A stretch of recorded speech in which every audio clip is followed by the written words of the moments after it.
Hey guys, this is Dr. Hub. In case you haven't subscribed, please do subscribe for updates. Indirect inguinal hernias and their types.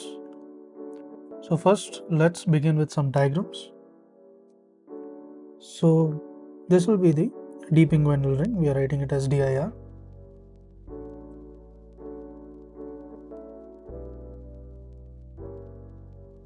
And the next ring in the bottom will be the SIR, that is the superficial inguinal ring.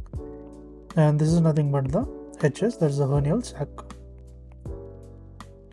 In the bottom, we have the epididymis as well as the testis. So this is the image for the bubonocoel.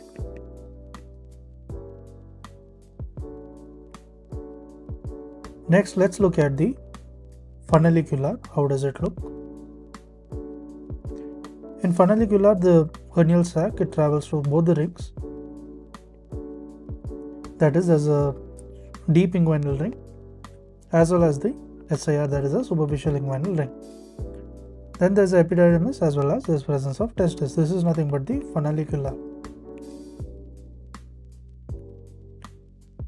Lastly, let's look at the inguinoscrotal image. So an inguinoscrotal.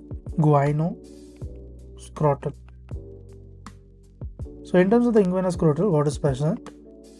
So there is the testis here, and there are two rings, there's the DIR and the SIR.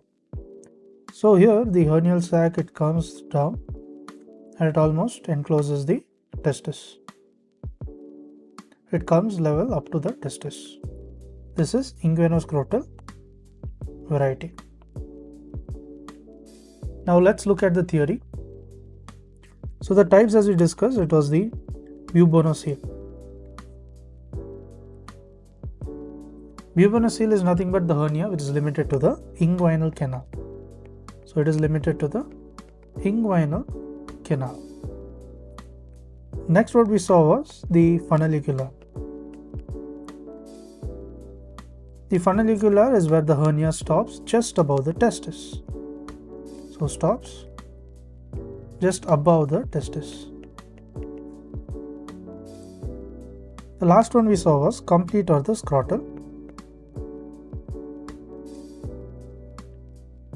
So here is where the hernia, it reaches the bottom of the scrotum. So the hernia reaches the bottom of the scrotum.